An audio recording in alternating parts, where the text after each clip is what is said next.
afternoon, everyone. Treasure Troller here from the partially mask-wearing Militant state of Michigan, where we have Gretchen Whitmer as our governor and dictator for the next 4 years. So today is a solemn day. It is the eve. It is the eve of the most holy day in the state of Michigan.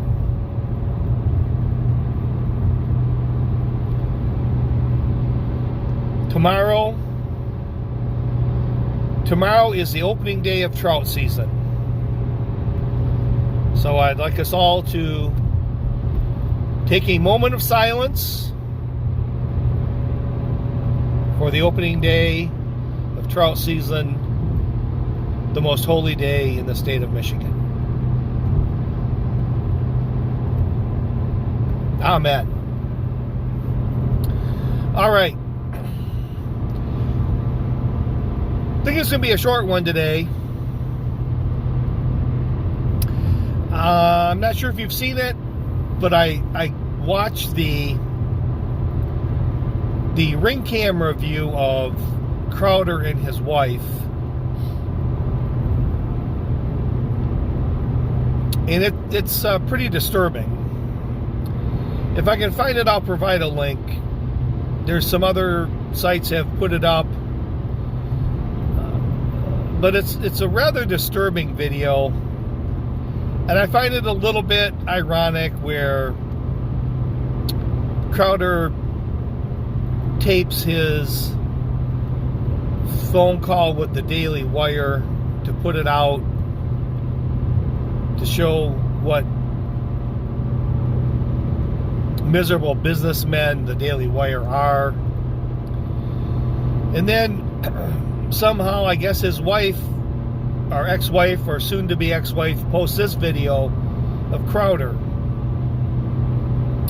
So you don't really get any kind of context before or after the video, what led up to this discussion. You know, and I'm sure that when Crowder was on the phone with the Daily Wire, he was, kind of following a script to make him look like the good guy. And you might want to say that about, Mrs. Crowder kind of knew the ring camera was on and kind of knew what she was doing.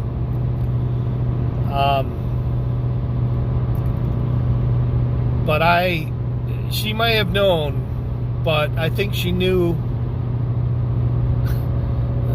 the kind of responses she was going to be getting. When you're talking about the language, the nomenclature that Stephen Crowder was using in that conversation, it's hard to edit that to make Stephen Crowder look bad. And there was another video where I was watching earlier today, just on a whim. It was about Greg Gutfeld with Bill Maher, and he's talking about how he met his wife. And so Bill Maher says to Greg Gutfeld, he says, well, it sounds like you guys have a really good relationship. And Gutfeld says, well, yeah, but she's got to put up with a lot of shit. And then they get discussing about how all married men say that their wives put up with a lot of shit.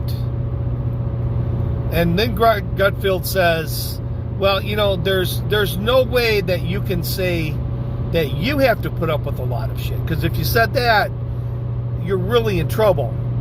And I had to think back to Stephen Crowder's, and Greg was saying, you never make this stuff public. You never make it public.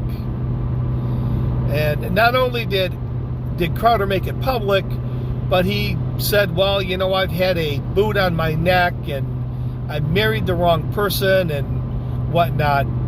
Basically saying that he's had to put up with a lot of shit. So I think he's broken all the cardinal rules of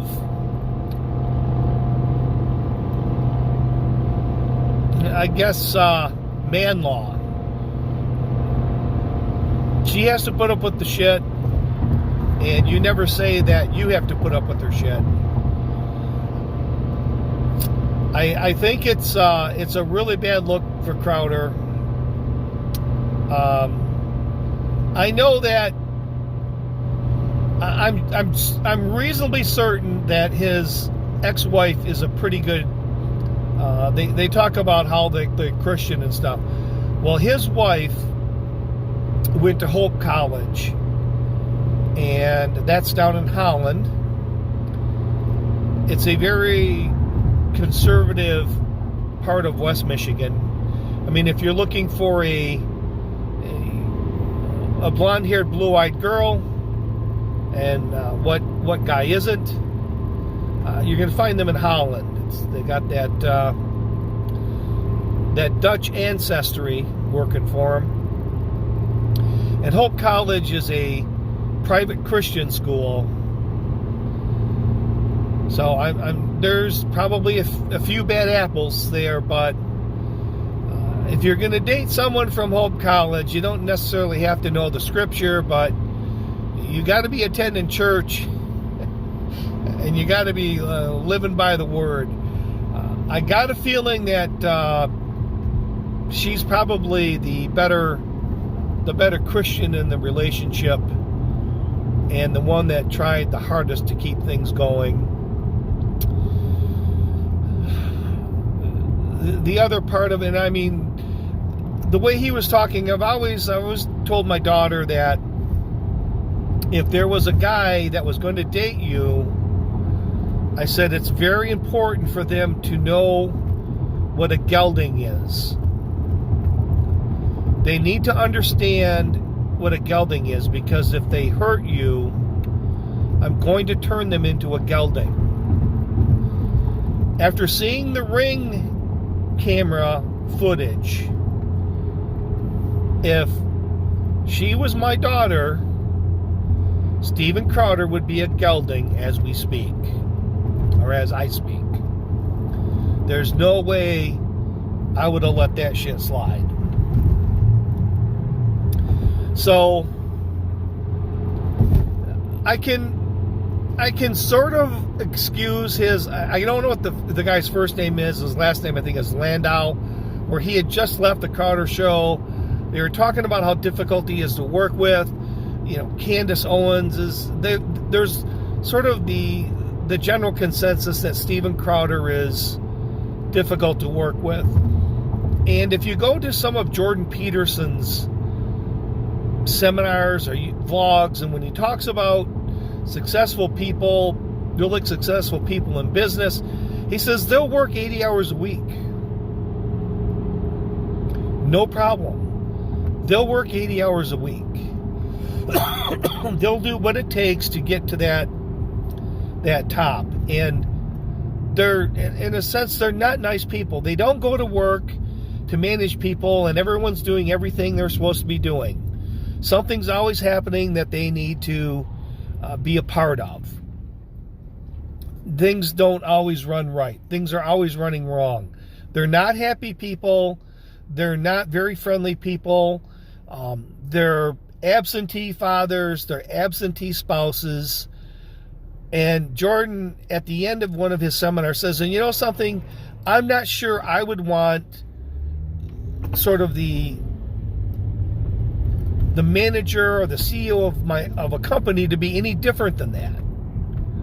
They're not built to be homebodies. They're not going to be home. They're not going to go to work at 9, be home at 5. That's not going to be a successful businessman. So in some respects, I understand Jordan's or Steven's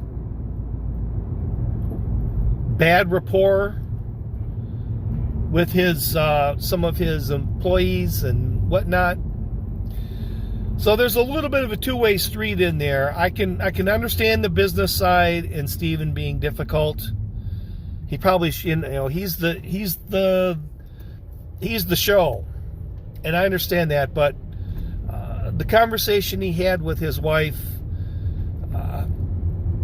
Stephen would be a gelding.